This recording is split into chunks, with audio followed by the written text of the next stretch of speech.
বিরতির পর স্বাগত। এখন খবর বিস্তারিত। যুদ্ধের বিরুদ্ধে শান্তিকামী জনগণের সগর্জন জেহাদ সারা পৃথিবীর সঙ্গে সোমবার গোটা রাজ্যে মিছিলের মধ্য দিয়ে সংগঠিত হয়। মুখ্যমন্ত্রী থেকে রিকশা শ্রমিক সকলে পা মেলান মিছিলে। যুদ্ধের বিরুদ্ধে শান্তিকামী জনগণের সগর্জন জেহাদ সারা পৃথিবীর সঙ্গে সোমবার গোটা রাজ্যে মিছিলের মধ্য দিয়ে সংগঠিত হয়। সোমবার আগরতলায় সুসজ্জিত মিছিল শুরু হয় বিবেকানন্দ ময়দান থেকে। মুখ্যমন্ত্রী থেকে রিকশা শ্রমিক, ডাক্তার, নার্স, ইঞ্জিনিয়ার, বুদ্ধিজীবী, ছাত্র সবাই একই মিছিলে আওয়াজ তুললেন, যুদ্ধ নয়, শান্তি চাই। বর্ণাঢ্য শুভযাত্রায় বিভিন্ন ধরনের প্লেকার্ড, ভিনাইল ফ্ল্যাক্স নিয়ে মিছিলে পা মেললেন সব ধরনের মানুষ। সাম্রাজ্যবাদের বিরুদ্ধে পাল্টা জেহাদ ঘোষণা হয় এদিনে রাজ্য জুড়ে এই যুদ্ধবিরতি মিছিলের মধ্য দিয়ে।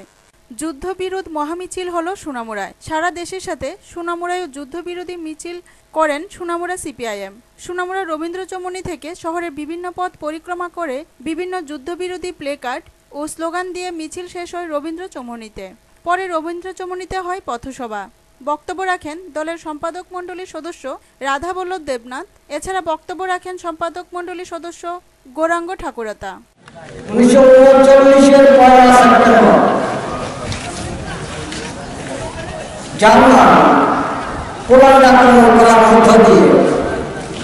দ্বিতীয় যুদ্ধের মহাযুদ্ধের সূচনা 44 সাল পর্যন্ত। তারপরেও তার কিছু বয়স আছে, এগুলো আপনারা কলেজের যারা ছাত্র অন্যান্য শিক্ষক কর্মচারী যারা আছেন আমার থেকে ভালো জানেন। কাজে শুরুর সময় থেকে ধরলে 75 বছর,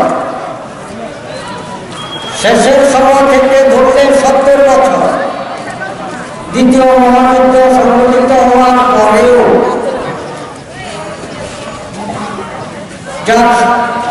আজকেও এই দিবস পালনের তাৎপর্য কি, প্রয়োজনীয়তা কি? সেদিন জার্মান হিটলারের নেতৃত্বে সারা পৃথিবী ব্যাপী একটা ত্রাসের রাজত্ব কায়েম করেছে। উদ্দেশ্যটা কি? জার্মান পুঁজি। আরও উপস্থিত ছিলেন দলের সম্পাদক মানিক দাশগুপ্ত, রতন সাহা, নিহার সাহা, জেসমিন সুলতানা এবং ওহিদুর রহমান। এদিকে যুদ্ধের বিরুদ্ধে শান্তির পক্ষে উদয়পুরের মিছিলেও পা মেলালেন নানান পেশার হাজার হাজার মানুষ। সাম্রাজ্যবাদী শক্তিকে পরাস্ত করতে বিশ্বের নানান প্রান্তের মুক্তিকামী মানুষকে ঐক্যবদ্ধ হওয়ার আহ্বান জানানো হয় মিছিল থেকে। যুদ্ধবিরোধী মঞ্চের আহ্বানে সোমবার বিকাল উদয়পুরের জামতলায় জমায়েত হন শান্তিকামী মানুষ। পেশাভিত্তিক পোশাকে সামিল ছিলেন আইনজীবী, হাসপাতালের নার্স, ছাত্রসহ যুবক, কৃষক, শ্রমিক, নারী, শিক্ষক, কর্মচারী, অধ্যাপক, সাংস্কৃতিক কর্মী সংগঠনের সদস্যরা। জামতলা থেকে মিছিল শহরের central road, new town road পরিক্রমা করে পুনরায় জামতলা এসে শেষ হয়। ব্যুরো রিপোর্ট, খবর ত্রিপুরা। সোমবার থেকে শুরু হলো মেলাঘর রাজঘাট মুক্ত মঞ্চে 3 দিনব্যাপী ঐতিহাসিক নির্মল পর্যটন উৎসব। এই উৎসবের উদ্বোধন করেন রাজ্যের পর্যটন দপ্তরের মন্ত্রী রতন ভৌমিক। মেলাঘর রাজঘাট মুক্ত মঞ্চে সোমবার থেকে শুরু হলো 3 দিনব্যাপী ঐতিহাসিক নির্মহল পর্যটন উৎসব। এক অনুষ্ঠানের মধ্য দিয়ে এদিন বিকেলে 3 দিনব্যাপী এই ঐতিহাসিক নির্মহল পর্যটন উৎসবের উদ্বোধন করেন রাজ্যের পর্যটন দপ্তরের মন্ত্রী রতন ভৌমিক। উদ্বোধনী অনুষ্ঠানে অন্যান্যদের মধ্যে উপস্থিত ছিলেন বিধায়ক শ্যামল চক্রবর্তী, তপন দাস, রাজ্য বিধানসভার প্রাক্তন উপাধ্যক্ষ সুবল রুদ্র, সিপাহীজলা জেলা পরিষদের সহকারী সভাধিপতি কমল রানী শীল, সিপাহীজলা জেলা শাসক প্রশান্ত কুমার গোয়েল, পর্যটন দপ্তরের অধিকর্তা শান্তিরাই রিয়াং, তথ্য সংস্কৃতি দপ্তরের অধিকর্তা Shantanu Debbarma, Tripura agri produce market বোর্ডের ভাইস চেয়ারম্যান গৌরাঙ্গ ঠাকুরতা, রুদ্রসাগর উদ্যাস্ত মৎস্যজীবী সমবায় সমিতির সচিব সত্যবান দাস সহ অন্যান্য বিশিষ্ট জনেরা। উদ্বোধকের ভাষণে মন্ত্রী রতন ভৌমিক বলেন, ডিসেম্বর ইত্যাদি সময় বা জানুয়ারি মাসের প্রথম দিকে কোনো উৎসব ইত্যাদি করা যায় কিনা, পরীক্ষা ইত্যাদির পরে সেটা আমরা বিবেচনা করে দেখব দপ্তর। আমরা আমাদের রাজ্যে পর্যটনকে গুরুত্ব দিচ্ছি, এটা কারো অজানা নয়। আমাদের রাজ্যে যেই সময় পর্যটন আশপাশ এলাকার যারা মানুষ আছেন তাদেরই সবচেয়ে বেশি অর্থনৈতিক লাভ হবে, কারণ এটাকে ভিত্তি করে প্রচুর পর্যটক আসবেন, তাতে ব্যবসা বাণিজ্য ইত্যাদি সুযোগ বাড়বে। এবং আমি যদি বলি যে আমাদের যা বর্তমান অবস্থা, তাতে করে এই জলাশয়টা যেটা বলেছেন ডিসেম্বর মাসে আমরা উৎসব, ডিসেম্বর মাসে কিন্তু জল থাকবে না। বিধায়ক তপন দাস বলেন, এই অনুষ্ঠানকে সুন্দর এবং সুষ্ঠু করার ক্ষেত্রে এখানকার প্রস্তুতি কমিটি সহ আমরা সবাই সহযোগিতা চাই। এটা অভিনন্দনযোগ্য, ইতিমধ্যে রাজ্য সরকার সিদ্ধান্ত গ্রহণ করেছেন। আমাদের যে ঐতিহ্যবাহী যে নীরমহল, যেটা জাতীয় স্তরের স্বীকৃতি লাভ করেছেন, এই নির্মলকে আরো সৌন্দর্য বাড়ার জন্য, দেশি এবং বিদেশি পর্যটকদেরকে আরো আকর্ষিত করার জন্য তার চারপাশে রিং রোড তৈরি করে তার জলের যে নাব্যতা কমে যায়, এটাকে যাতে একটা উদ্বোধনী অনুষ্ঠান শেষে অতিথিরা উদ্বোধন করেন উন্নয়নমূলক প্রদর্শনী মণ্ডপের। মোট 10টি স্টল খোলা হয় এখানে। অতিথিরা স্টলগুলি ঘুরে দেখেন। তারপর স্থানীয় শিল্পীরা সাংস্কৃতিক অনুষ্ঠান পরিবেশন করেন রাজঘাট মুক্তমঞ্চে। এরপর রাজ্যের ও বহিরাজ্যের শিল্পীদের দ্বারা পরিবেশিত সাংস্কৃতিক অনুষ্ঠানের মধ্য দিয়ে শেষ হয় প্রথম দিনের অনুষ্ঠান। উৎসবের দ্বিতীয় দিন অর্থাৎ মঙ্গলবার হবে মনসামঙ্গল কাব্যপাঠ প্রতিযোগিতা ও সাংস্কৃতিক অনুষ্ঠান। বুধবার অর্থাৎ তৃতীয় দিনে অনুষ্ঠিত হবে দৌড়পাল্লার সাঁতার প্রতিযোগিতা, নৌকাবাইজ প্রতিযোগিতা এবং সমাপ্তি অনুষ্ঠান। উদ্বোধনী অনুষ্ঠানে সাধারণ মানুষের উপস্থিতি ছিল লক্ষণীয়। টুটন চৌধুরীর রিপোর্ট, খবর ত্রিপুরা। আগামী 1 অক্টোবর থেকে লামডিং বদরপুর রেল লাইনে গ্যাস পরিবর্তনের জন্য মেগা ব্লক নেওয়া হচ্ছে। বিধানসভার এক প্রশ্ন উত্তরে একথা জানান পরিবহন মন্ত্রী মানিক দে। 1 অক্টোবর থেকে লামডিং বদরপুর রেল লাইনে গ্যাস পরিবর্তনের জন্য মেগা ব্লক নেওয়া হচ্ছে। এই সময় আগরতলা থেকে ধর্মনগর বা আগরতলা থেকে আসামের করিমগঞ্জ পর্যন্ত রেল চলাচল করবে কিনা এই বিষয়টি সম্পর্কে নিশ্চিত হওয়া যাবে মঙ্গলবার। এদিন মহাকরণে রেলওয়ে কমিটির এক প্রতিনিধি দলের সঙ্গে বৈঠক করবেন রাজ্যের মুখ্যমন্ত্রী মানিক সরকার। বৈঠকের পর জানা যাবে মেগা ব্লকে কাজ চলাকালীন সময়ে আগরতলা থেকে ধর্মনগর বা আসামের করিমগঞ্জ পর্যন্ত রেল চলাচল করবে কিনা। সোমবার বিধানসভায় এই তথ্য জানান রাজ্যের পরিবহন মন্ত্রী মানিক দে। এদিন দুই বিধায়ক সুদন দাস ও মনীন্দ্রচন্দ্র দাসের আনা রেফারেন্স পিরিয়ড নোটিশে রাজ্যের পরিবহন মন্ত্রী বিস্তারিত তথ্য তুলে ধরার সময় বিধায়ক বিশ্ববন্ধু সেন জানতে চান যে মেঘা ব্লকের সময় রাজ্যে ট্রেন চলাচল করবে কিনা।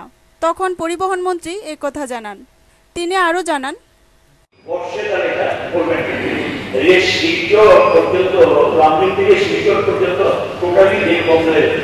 এটা 6 মাস তারা বলেছে অক্টোবর থেকে মার্চ 2015। আমরা তো পরিষেবা স্বাভাবিকভাবে পাওয়া বন্ধ হয়ে যাবে এবং মাল পরিবর্তন করে টোটাল হচ্ছে, কারণ ওই দিক থেকে না দেখলে এখন বাকি যেটা যাত্রী পরিষেবার ব্যাপারে বলছেন এই সম্পর্কে বিভিন্ন জায়গাতে বিভিন্ন ধরনের খবর প্রকাশ। আগামীকাল আমাদের মাননীয় মুখ্যমন্ত্রী রেলমন্ত্রী অফিসার থেকে ডেকেছেন, আলোচনা হবে। সেখানে আমরা জানতে চাইব সর্বশেষ তাদের চিন্তা ভাবনা কি। এবং এটা ঠিক যে আমি মনে করবো এটা রাজনৈতিক অবকাশ এবং বারবার বলার পরও একসঙ্গে যদি কাজটা করতে তাহলে এই অবস্থা, কারণ এই যে তারা টার্গেট করে 2015 মার্চ পর্যন্ত কবে টাকা শেষ করতে বহু ট্রাফিক স্বাভাবিকভাবে রাজনীতি একটা সংখ্যার কারণ। এবং আমরা এই উদ্বেগ বারবার জানিয়েছি, বিরোধ করছি, কিন্তু কোনো সারা তেমন পাইনি। ব্যুরো রিপোর্ট, খবর ত্রিপুরা। আবারও নিয়ে নিচ্ছে ছোট্ট বিজ্ঞাপন বিরতি, সঙ্গে থাকুন।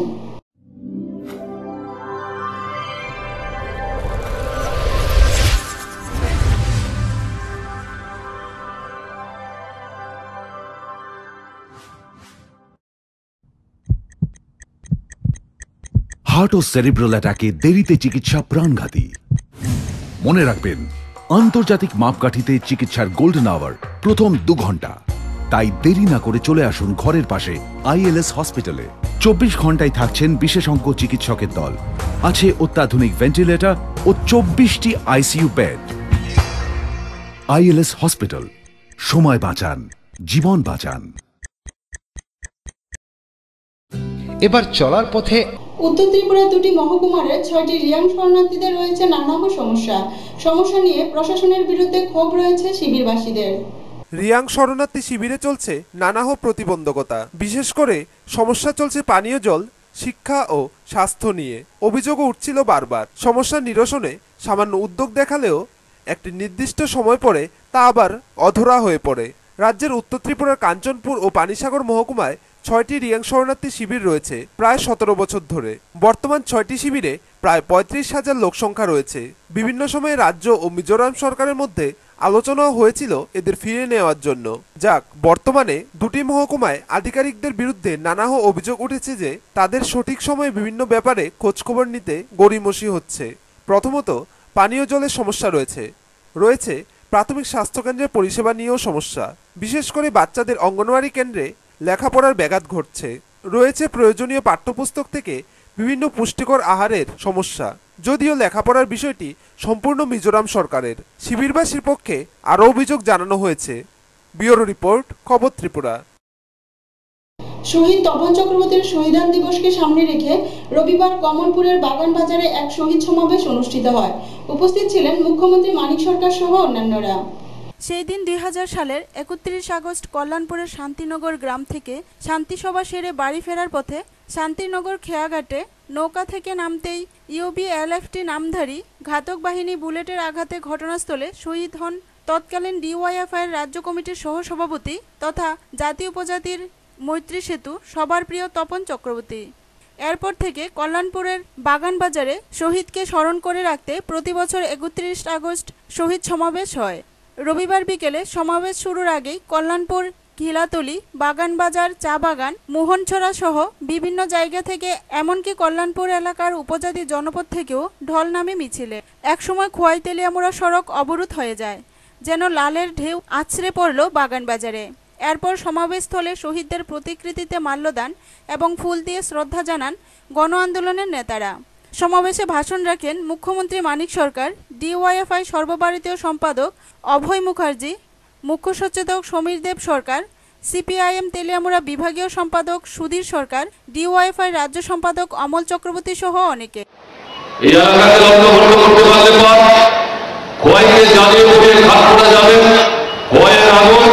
সারা ত্রিপুরাকে ছড়িয়ে দিয়ে ত্রিপুরাকে শেষ করে দেওয়া যাবে, বামফ্রন্ট সরকারকে উৎখাত করা যাবে। এই লক্ষ্য নিয়ে এরা তপন চক্রবর্তীকে তাদের আক্রমণের কেন্দ্রবিন্দু হিসাবে বাছাই করে রাতের অন্ধকারে কাপুরুষের মতো তাকে তারা খুন করলো এই গভীর ঘাটে, যেখানে একটি সেতু আমরা এখন তৈরি করছি। এরা ভেবেছিল তপনকে খুন করার মধ্য দিয়ে এই এলাকার শান্তি সমৃদ্ধি সংগঠিত যে আন্দোলন, যে প্রয়াস প্রচেষ্টা, তাকে তারা বিকৃত করতে পারবে। আমাদের দেশের শাসক শ্রেণী আমাদের দেশ চালাচ্ছে, ফলে সারা দেশের দিকে তাকালে আপনি বুঝতে পারবেন যে ভয়ঙ্কর বৈষম্য, ভয়ঙ্কর গরিবী, ভয়ঙ্কর বেকারি আমাদের দেশে। আর এই গত লোকসভা নির্বাচনে আমাদের দেশে ক্ষমতা এসেছে বিজেপি। আপনারা শুনেছেন ভারতবর্ষের এখন যিনি প্রধানমন্ত্রী নরেন্দ্র মোদী নির্বাচনের আগে কত বড় বড় বক্তৃতা, আর তার সঙ্গে যুক্ত হয়েছে মিডিয়ায় যা বুঝেছে যে এখন কংগ্রেসের প্রতি মানুষের ঘৃণা তৈরি হয়ে গেছে। তাহলে এমন একটা লোককে দিল্লিতে বসাতে হবে। এই সমাবেশ ঐতিহাসিক সমাবেশের রূপ নেয়। বাগানবাজার বাজার মাঠে হয় জনসমাবেশ। মুখ্যমন্ত্রী ত্রাণ তহবিলে কল্যাণপুরের বাতেকা গ্রামের প্রাক্তন শিক্ষক 50,000 টাকার চেক তুলে দেন। ব্যুরো রিপোর্ট, খবর ত্রিপুরা। ত্রিপুরা তপশিলি জাতি সমন্বয়ের কাঠালিয়া নবম অঞ্চল সম্মেলন অনুষ্ঠিত হয় ভবানীপুর কমিউনিটি হলে। সম্মেলনের উদ্বোধন করেন বিধায়ক তপন দাস। সিপিআইএমের অঙ্গ সংগঠন ত্রিপুরা তপশিলি জাতি সমন্বয়ের কাঠালিয়া নবম অঞ্চল সম্মেলন অনুষ্ঠিত হয় ভবানীপুর কমিউনিটি হলে। একদিনের সম্মেলনে উদ্বোধক ছিলেন বিধায়ক তপন দাস, সোনামুড়া বিভাগীয় সম্পাদক মণ্ডলীর সদস্য নকুল মল্ল ও সংগঠনের বিভাগীয় সভাপতি সত্যবান দাস।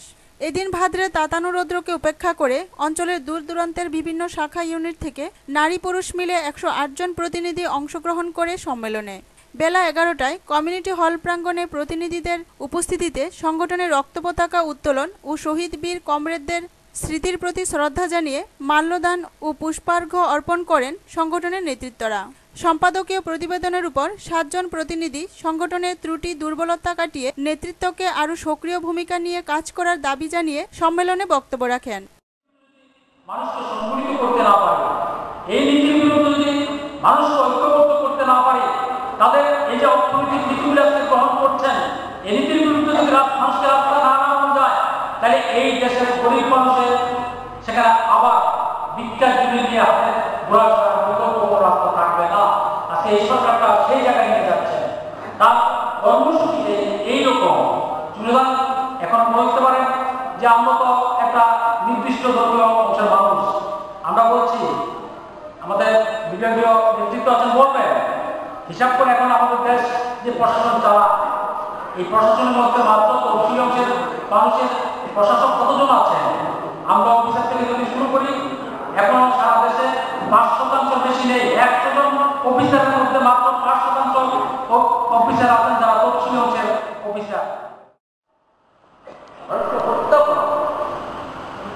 এইসব বিষয়গুলি আমাদের ভারতবর্ষের অনেক রাজ্য, এখন এই বিষয়গুলিকে এই পেছনে অংশ সামাজিকভাবে পেছনে অংশ মানুষের দারিদ্রতা, সামাজিক বঞ্চনা, এগুলিকে আমাদের দেশে কিছু নেতা অন্যভাবে ব্যবহার করার চেষ্টা করছে।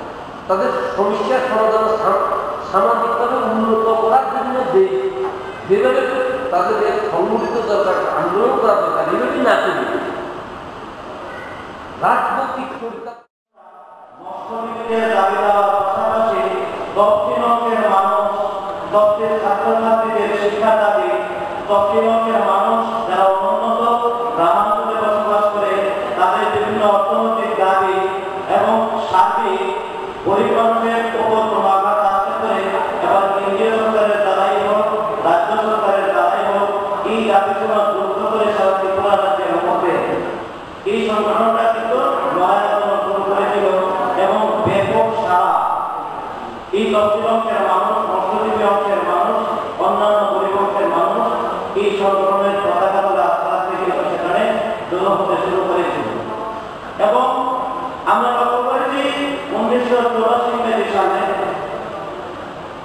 শ্রদ্ধেয় কমরেড অনিল সরকারের নেতৃত্বে প্রতিষ্ঠাতা সভাপতি হিসাবে উনি এখন আমাদের সভাপতি সংগঠনের রাজ্য দপ্তরের, উনার নেতৃত্বে সম্মেলনের শেষ লগ্নে 21 জনের নতুন অঞ্চল কমিটি গঠিত হয়। সভাপতি ও সম্পাদক নির্বাচিত হয় যথাক্রমে অমূল দাস ও অনিল দাস।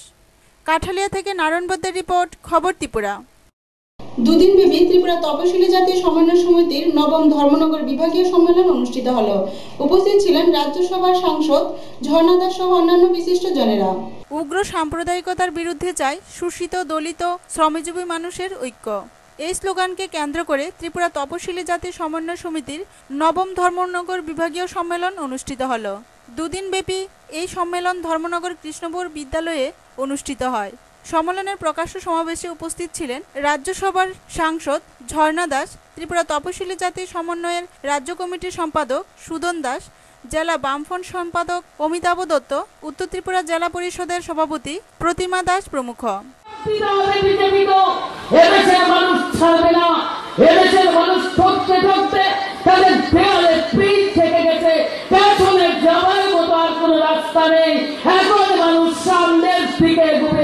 যেই অন্যায় করবে, যেই অপরাধ করবে, তাদেরকে মানুষ ছাড়বে না। আমরা দেখলাম অনেক কষ্টের ফসল, অনেক লড়াই সংগ্রামের ফসল, আমাদের 100 দিনের কাজ খাদ্যের জন্য দীর্ঘ 35 থেকে 40 বছরের সংগ্রাম। ওই তারা বলতে পারবেন, এখানে যারা অভিভাবক আছেন তারা বলতে পারবেন, 1 কেজি চালের জন্য এসডিও অফিসে ধর্ণা দিয়ে যেখানে ভূমধ্য মানুষকে সম্মেলনে প্রতিনিধিদের উপস্থিতি ছিল লক্ষণীয়। ব্যুরো রিপোর্ট, খবর ত্রিপুরা।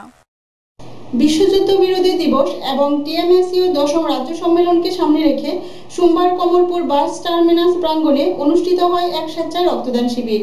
শিবিরে মোট 25 জন মোটর শ্রমিক স্বেচ্ছায় রক্তদান করেন। 1 সেপ্টেম্বর বিশ্বযুদ্ধ বিরোধী দিবসকে সামনে রেখে পাশাপাশি টিএমএসইউর 10ম রাজ্য সম্মেলনকে সামনে রেখে সোমবার কমলপুর বাস টার্মিনাস প্রাঙ্গণে অনুষ্ঠিত হয় এক রক্তদান শিবির এবং আলোচনা চক্র। ত্রিপুরা মোটর শ্রমিক ইউনিয়ন কমলপুর বিভাগীয় কমিটির উদ্যোগে মোটর শ্রমিকদের স্বেচ্ছায় রক্তদান শিবিরে উপস্থিত ছিলেন মোটর শ্রমিক ইউনিয়নের বিভাগীয় সম্পাদক প্রিয়লাল দেবনাথ, সিটু কমলপুর বিভাগীয় সম্পাদক অঞ্জন দাস, সভাপতি হরিমাধব শর্মা সহ 5 শতাধিক মোটর শ্রমিক। স্বেচ্ছায় রক্তদান শিবিরের তাৎপর্য নিয়ে বিস্তারিতভাবে আলোচনা করেন সিটু বিভাগীয় সম্পাদক অঞ্জন দাস, ডক্টর গোপীনাথ বর্মন সহ অন্যান্যরা। বিশ্ব শান্তির পক্ষে যে আহ্বান আমরা সুন্দর সমৃদ্ধ পৃথিবী চাই, যেখানে যুদ্ধ থাকবে না, যেখানে অস্ত্রের ঝঙ্কার থাকবে না, যেখানে যুদ্ধের দামামা বাজবে না, কিশোর কিশোরী বৃদ্ধ বৃদ্ধা শিশু নরনারী খুন হবে না, সভ্যতা ধ্বংস হবে না, একটা সুন্দর পৃথিবী যেখানে প্রতিটি শিশু সুন্দরভাবে বেড়ে উঠবে, শিক্ষার ব্যবস্থা হবে, শিক্ষার পর তার যোগ্যতা অনুযায়ী তার কাজের ব্যবস্থা হবে, তার কাজ অনুযায়ী তার প্রাপ্ত বেতন। রক্তদান শিবিরের স্বেচ্ছায় 25 জন মোটর শ্রমিক রক্তদান করেন। পরে ত্রিপুরা মোটর শ্রমিক ইউনিয়নের কমলপুর বিভাগীয় কমিটির তরফ থেকে 30 জন কোমরে ব্যথা মোটর শ্রমিকদের ডাক্তারের পরামর্শে বিনামূল্যে বেল্ট বিতরণ করা হয়। ব্যুরো রিপোর্ট, খবর ত্রিপুরা। আগামী 1 সেপ্টেম্বর ইন্ডিয়ান অয়েল কর্পোরেশন দিবসে বিশালগড়স্থিত গ্যাস বটলিং প্ল্যান্টের বিভিন্ন সমস্যা নিয়ে সরব হলো উক্ত প্ল্যান্টের সিটুকো সংগঠনের শ্রমিকরা। 1 সেপ্টেম্বর ইন্ডিয়ান অয়েল কর্পোরেশন দিবস। এই দিনই বিশালগড়স্থিত গ্যাস বেটলিং প্ল্যান্টের বিভিন্ন সমস্যা নিয়ে সরব হলো উক্ত প্ল্যান্টের সিটু সংগঠনের শ্রমিকরা। তাদের অভিযোগ, আইওসি কর্তৃপক্ষের মনগড়া সিদ্ধান্তের ফলে শ্রমিকরা নানান সমস্যায় ভুগছে। ইন্ডিয়ান অয়েল কর্পোরেশন বিশালগড় শ্রমিক ইউনিটের সম্পাদক রাজীব সাহা জানান, দুর্গাপুজো মরশুমে শ্রমিকরা সপ্তাহে রবিবার ছুটির দিনেও কাজ করতে যায়, কিন্তু গত রবিবারে হঠাৎ কাজ বন্ধের নির্দেশ দেন বিশালগড়স্থিত আইওসি কর্তৃপক্ষ। এ নিয়ে ক্ষোভে ফেটে পড়ে সিটু শ্রমিক সংগঠন। সিআইটিইউ শ্রমিক সংগঠনের আরও অভিযোগ, আইওসি কর্তৃপক্ষ এবং আইএনটিইউসি কর্মীদের যোগ সাজসের ফলে রাজ্যে গ্যাসের অকাল দেখা দিয়েছে। তারা রাজ্য সরকারকে বদনাম করার চেষ্টা চালাচ্ছে। এর তীব্র বিরোধিতা করছে বিশালগড় গ্যাস বটলিং প্ল্যান্টের সিটু শ্রমিক সংগঠন। একটা উৎসব এখানে চলছে। আমরা আমাদের সিআইটিইউর পক্ষ থেকে দাবি করেছিলাম যে যেহেতু এখানে সকাল 7টা থেকে রাত্র 10টা অবধি কাজ করার কথা নিয়ম অনুযায়ী, সেই হিসাবে আমরা বলেছিলাম আপনারা একটা সময় 1 ঘন্টা বা 2 ঘন্টার জন্য ইন্ডিয়ান অয়েল ডেটাকে সেলিব্রেশন করুন এবং বাকি সময়টা ওয়ার্কিং আওয়ারের মধ্যে আপনারা কাজ করুন। আমরা ম্যানেজমেন্টকে এই বিষয়টা বলেছিলাম ত্রিপুরা রাজ্যের ক্রাইসিসের কথা মাথায় রেখে। গ্যাস গাড়ি আমি গুয়াহাটি থেকে লোড নিয়ে আওয়ার সময় এই চুরাইবাড়ি আওয়ার পরে এখান থেকে একটা কাগজ যায়, এই আমরা ফরম যাওয়ার ক্ষেত্রে তারা ফরমগুলো সঠিকভাবে পাঠায় না, প্লাস আমরা এখানে বয়ে থাকি চুরাইবাড়ি পিএম স্যারে পাঠায় না, আমরা চুরাইবাড়ি বসে থাকি, প্লাস 4-5 দিন বসার পরে তারপর পাঠানোর পরে আমরা আইএনপি। ব্যুরো রিপোর্ট, খবর ত্রিপুরা। ধর্মনগরে উত্তর জেলার ভারতীয় জনতা পার্টির সদর কার্যালয়ে এক সভার মধ্য দিয়ে বিভিন্ন রাজনৈতিক দলের কর্মীরা যোগ দেন বিজেপিতে। প্রায় প্রতিদিন ভারতীয় জনতা পার্টিতে বিভিন্ন অংশের মানুষ যোগ দিচ্ছে। আজ ধর্মনগরে উত্তর জেলার ভারতীয় জনতা পার্টির সদর কার্যালয়ে এক সভার মধ্যে কয়েকজন ব্যবসায়ী, আইনজীবী, শিক্ষক এবং অবসরপ্রাপ্ত সামরিক ব্যক্তিদ্বয় দলে যোগ দেন। এই সভায় উপস্থিত ছিলেন বিজেপির রাজ্য সম্পাদক গৌরাঙ্গ পাল, রাজ্য কোষাধ্যক্ষ রাজীব ভট্টাচার্য, উত্তর জেলা সভাপতি ভবতোষ দাস, মণ্ডল সভাপতি জহর চক্রবর্তী প্রমুখ। উপস্থিত অতিথিবৃন্দ নতুন সদস্যদের হাতে দলীয় পতাকা তুলে দেন। আমি ভারতীয় জনতা পার্টিতে যোগদান করার